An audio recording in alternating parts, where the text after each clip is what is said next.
Bismillahirrahmanirrahim. Assalamualaikum everyone. Welcome back to my channel Sumonar Ranna and Blog. আজকে আমি রান্না করব খুবই মজাদার পেঁয়াজ পাতা ভর্তা। আর এটা হচ্ছে আমার বাগানের পেঁয়াজ পাতা। আমি প্রায় আমার অনেক রান্নাতে কিন্তু পেঁয়াজ পাতাটা দিয়ে থাকি, আর সেটা আমার লাগানো।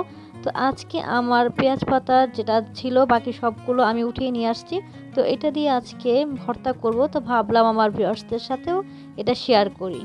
তো চলুন রান্নাটা শুরু করি। আমি চুলায় এর মধ্যে একটা প্যান বসিয়ে নিয়েছি। এর মধ্যে দিয়ে দিচ্ছি এখন 1 টেবিল চামচের মতো সরিষা তেল। আর চেষ্টা করবেন সরিষার তেল দিয়ে কিন্তু ভর্তাটা করতে, তাহলে বেশি ভালো লাগবে। অন্য তেল দিয়ে কিন্তু ভর্তাটা করলে মজা লাগবে না। আর আমি আগে থেকেই ধুয়ে কুচি করে রেখেছিলাম পেঁয়াজ পাতাগুলো, সেগুলো দিয়ে দিচ্ছি। দিয়ে এখন আমি একটু ভেজে নিচ্ছি। আর এটা কিন্তু ভাজতে বেশিক্ষণ সময় লাগে না, 2 মিনিটের মধ্যে কিন্তু সুন্দর ভাজা হয়ে যাবে। আর দিয়ে দিচ্ছি 1 মুঠো পেঁয়াজ। আমি পেঁয়াজটা দিয়ে আবার একটু নেড়ে নিচ্ছি। এখন তো শীতকাল চলে এসেছে, আপনারা খুব সহজেই কিন্তু পেঁয়াজ পাতাটা বাজারে পেয়ে যাবেন। আর ভর্তা করলে অবশ্যই মনে করে বেশি করে ভর্তা করবেন, এতে করে যদি কম ভর্তা করেন তাহলে দেখবেন ভাগে পাবেন না। আর আমি এখন দিয়ে দিচ্ছি কিন্তু অল্প একটু লবণ, পরিমাণ মতোই দিতে হবে। তো আমার যেহেতু অল্প, তো আমি অল্পই দিচ্ছি। তারপর আবারও নেড়ে নিচ্ছি। তো আমার ভাজা হয়ে গেছে, এখন ভর্তা করার পালা।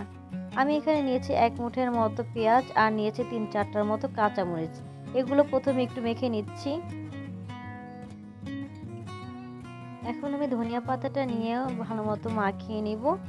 আর এখন এইসব উপকরণ কিন্তু খুবই অ্যাভেলেবেল, যেহেতু শীতকাল চলে এসেছে। ধনিয়া পাতা, পেঁয়াজ পাতা এগুলো খুব ইজিলি কিন্তু বাইরে পাওয়া যাচ্ছে।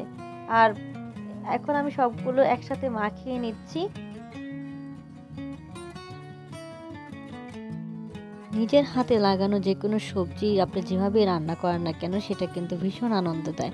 তো আমারও এরকম খুবই ভালো লাগে যখন আমি আমার বাগান থেকে কিছু এনে রান্না করি। আর দেখতে পাচ্ছেন আমার ভর্তাটা কিন্তু অলমোস্ট হয়ে গিয়েছে। এখন আমি এর মধ্যে কিন্তু সামান্য একটু তেল দেব। এর আগে আমি কিন্তু তেল দিয়ে ভেজেছিলাম। তো ভর্তার শেষে একটু তেল দিলে এটা আরও একটু ঝাঁঝালো হয়। আর এমনিতেও ভর্তাটা কিন্তু অনেকটা ঝাঁঝালো, যেমন এর পেঁয়াজটা আর পেঁয়াজ পাতা আর সরিষায় তিনটাই কিন্তু খুবই ঝাঁঝালো হয়। ভাতের সাথে যখন খাবেন তখনই বোঝা যাবে এটা অনেকটাই ঝাঁঝালো। আর এখন যেহেতু খুবই শীত পড়েছে, তো অনেকেরই ঠান্ডা লেগেছে। তো এর জন্য কিন্তু এইভাবে যদি ভর্তা করে খান তাহলে দেখবেন কিন্তু ঠান্ডাটা চলে গিয়েছে।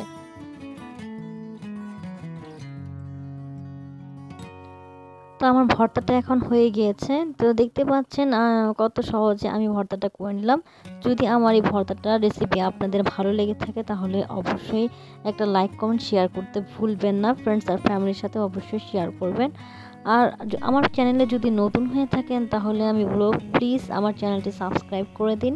পাশে থাকা বেল আইকনটি অবশ্যই ক্লিক করে দেবেন, এতে করে আমি পরবর্তীতে যদি কোনো ভিডিও দেই সেই ভিডিও নোটিফিকেশন আপনার সাথে সাথে পেয়ে যাবেন। আর আজকে এই পর্যন্তই। সবাই ভালো থাকবেন, আমার জন্য দোয়া করবেন। আল্লাহ হাফেজ।